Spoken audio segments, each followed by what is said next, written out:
back to another edition of KLHS. I'm Morgan Fleming. We've got a great show for you today. Hi kids, I'm Craig Strauss. Stay tuned because you won't want to miss what's up after the break. Today, Taylor Barfreddy is at the sports desk and we'll have Drew Higgins at the green screen with your weather report. All that and so much more coming up next. KLHS starts right now.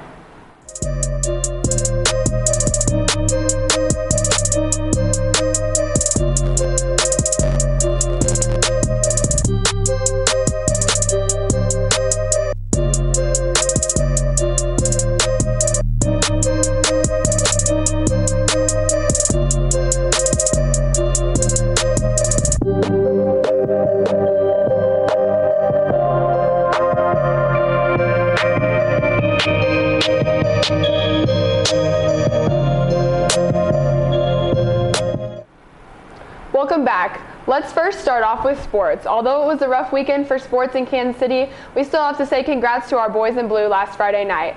Taylor stands by with the full report. Taylor? Thanks, guys. We had some great news for LHS over the weekend. The varsity football boys won at home Friday night against Columbia Hickman 49-19. Awesome job, guys. Boys cross country received second in their invitational as well. Great job. The Lady Jays volleyball team finished first in their pool and lost to Lee Summit North in the quarterfinals, going 4-1 for the tournament. Nice work, ladies. The boys swim and dive team tied for fifth at the KC Classic over the weekend. Congrats. The boys soccer team plays a big game tonight against Liberty North. Be sure to come out and support our boys. In other KC news, we had a rough weekend for sports all around. The Chiefs lost to the Chicago Bears 18-17, where Jamal Charles suffered a season-ending injury to his ACL. The Royals also dropped Game 3 to the Astros 4-2. They are looking to make a comeback today at noon in Game 4. That's all I have for today. Back to the front desk. Thanks, Taylor. Listen up, students. All are asked to follow a specific timeline for requesting recommendation letters from their counselor or teacher. The advance notice will allow time for a quality letter to be produced. The timeline is located on the LHS counseling website and posted throughout the building. Sophomores and juniors are invited to take the PSAT. If you have registered, the exam is scheduled for October 14th at LHS. You have only 2 days left. Students, don't miss the chance to see colleges and universities coming to visit LHS throughout the year. Not only can you visit the colleges during lunch, there is also the option of stopping by the counseling office to receive a pass to attend the visit. Please go to the website to see the full calendar. In the spirit of Halloween, the LMC will be hosting a literary pumpkin decorating contest. Decorate a pumpkin resembling a literary figure in history and you may just win. The winner will receive a pumpkin full of candy as well as 2 free drinks from the nest.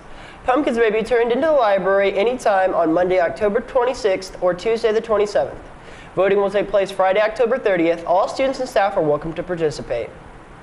Are you interested in architecture, construction, or engineering? ACE Mentoring starts this week in room 30 during Liberty Hour. See Mr. Blocklinger if you have any questions. The club will partner with other professionals and visit various KC-based firms like Populous and 360 Architecture. This summer, 2 Liberty High School ACE Mentoring students received $2,000 in scholarships. For more information, come to these awesome meetings during Liberty Hour on Tuesdays. Now let's take a look at Davy Muse. He will be here tomorrow during 4th hour to talk to us about his childhood and upbringing. My name is Davy Muse, and I'm a singer of a Boston hardcore band called Vanna. So the year is 1985. The place is South Boston, Massachusetts.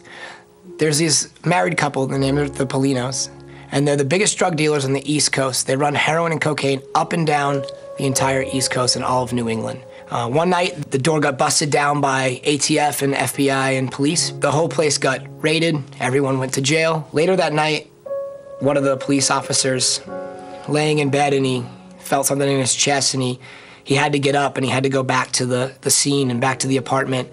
Couldn't figure out why. Called his partner and called 2 other officers and they said, we had to go back to this house. Let's just go back in plain clothes and I'm looking for something, I don't know what it is, but we gotta go, just trust me. The police officer that led the charge went into the bedroom, proceeded to empty the closet, move the mattresses, take everything out, and he opens up the drawer of the dresser and in the top drawer, and he moves a bunch of clothes, and there's an 8-month-old child in the top drawer. He's not crying, he's breathing, but very non-responsive. Before he picked the baby up, he saw that the baby's arm was covered in blood, so as he picked him up, he wiped it down and realized that he had a cut on his wrist. And he could only assume that was from the baby reaching out to be taken out of the drawer and having the drawer slammed on his wrist. And every day, every morning when I wake up and I have my coffee, I rub the scar on my wrist as a reminder that I'm here and I'm alive for a reason. I was put into foster care, and within a year I was adopted by a loving family. And that sense of abandonment was completely gone from me. I was a part of something finally, a family that actually wanted me. So about when I turned 12 years old, I told my mother I wanted to play an instrument. I met a guy in my church who plays drums. So I started taking lessons from him, and that's all I could think about was just being on stage and playing in a band. So that's what I did. I booked shows in my high school. I'd play for anyone who needed a drummer. But then I did something that most teenage boys do. I fell in love. I was with this girl, and she was all that mattered. So music started to fall away. And one thing led to another, and she ended up getting pregnant, and she ended up having a baby, and I raised that baby with her for 2 months before I found out that that baby was not mine at all. And instead of running back to music and running back to the things that I love, I just sunk into a depression. I started drinking, started taking drugs. I just wanted to escape completely. I just started getting buried deeper and deeper and deeper into it all, until one day I just had enough. As I'm debating whether anyone is even paying attention to me, I pushed all my friends away. I pushed my family members away. I felt so alone. And one night I had it. I was sick of everything. So I grabbed a bottle of pills, and right when I dumped them all out, my phone rang. It was my friend that was over in Afghanistan. I said, "Hey man, how are you?" And he said back to me, "What are you doing? What's going on with you right now?" I said, "Nothing, man. I'm good. Everything's great," as I'm sitting here with a bottle of pills in my hand. I said, "No, it's not, man. People have seen you. You don't look well. You're not playing music. You haven't talked to anybody. And I know all this, and I'm in Afghanistan."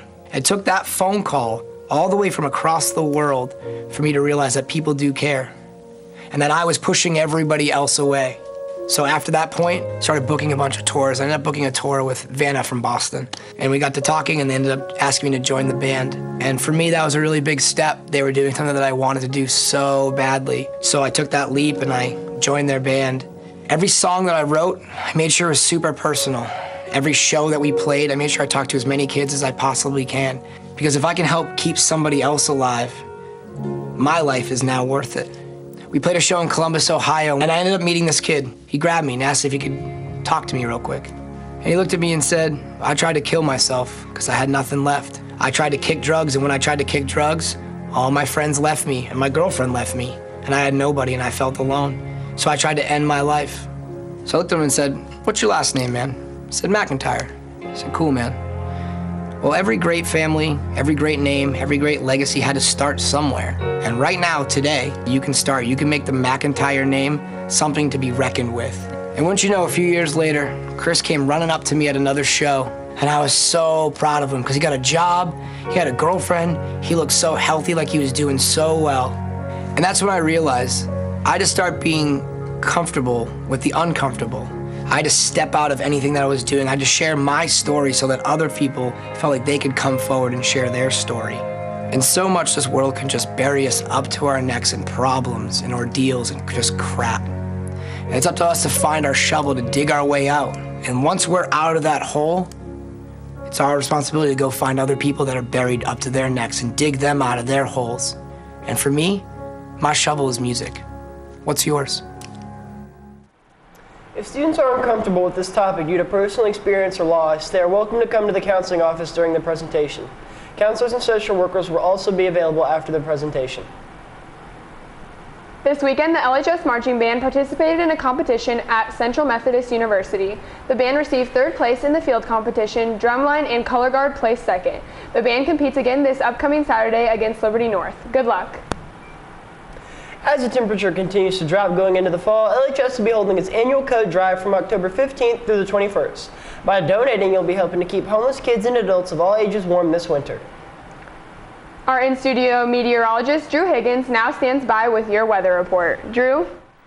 Thanks, guys. Happy Monday. Looking ahead to this short week, the weather looks about as beautiful as it could get. Today, the high will be 78 degrees with sunny skies and some pretty strong wind. Tomorrow and Wednesday will be equally as beautiful with sunny skies and temperatures around 75 degrees. Looking into Thursday, the temperatures will be climbing to 80 degrees with some showers possible. That's all I have for today, Jays. I hope you have a great short week. Now back to the front desk. Thanks, Drew. I hope all the teachers jump on board today and stream the Royals game during classes so the whole school can cheer them on. They need a big win to bring it back to KC. What do you think, Craig? You know, I think that would be great. Our boys in blue have their backs against the wall, but I think we'll pull it out. As do I. That's all we have for today, but we'll be right back here tomorrow with more. Don't forget, it's a short week, so make the most of these 4 days. For Craig Strauss, Taylor Barfredi, Drew Higgins, and all of our production crew, I'm Morgan Fleming. Have a great day.